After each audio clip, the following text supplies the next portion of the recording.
Sveiki visi, su jumis Aidoš. Šiandien mes filmuojame naują video vlogą. Noriu pakalbėti apie gyvenimo tobulėjimo kursus, kad tiesiog jeigu yra prastas gyvenimas, tai jis nėra prastas, nes tu pats kurisi savo dieną ir kai pasiklosti išmiegosi, viską tik tais darai ir pradedi nuo savęs. Būtent dabar noriu apie tai papasakoti, kad jeigu tu nori turėti, kaip sakoma, kažkokį laimingesnį gyvenimo tarpą, tai tiesiog siūlo tai daryti. Miegas, gera mityba, sportas, kažkas įdomaus hobiai, būkim alkoholį į šoną, kaip sakoma. Graži diena nėra ta graži diena, kur šviečia saulė, ar šiandien lyja ir debesuota.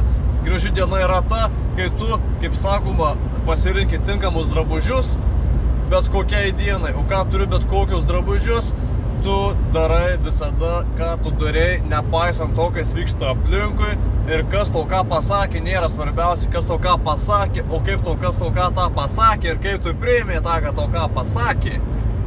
Būtent, tai va, viską darai nuo savęs.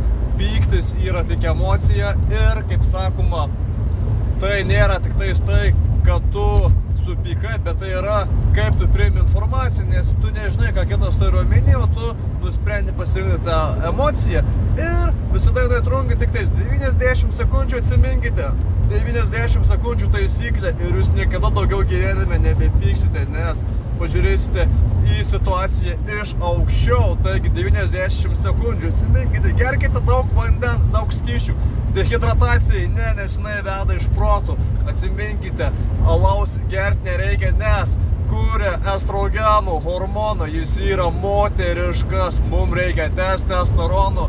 Negerkite alaus, gerkite štapsą, bet ne per daug, nes per daug išgėrę nepasieksite džimo, kaip sakoma, durų, o po to nemaišykite su tuo kretinu, nes, tiesiog bus negerai, patys išduosite dėl ko. Gerai, let's go!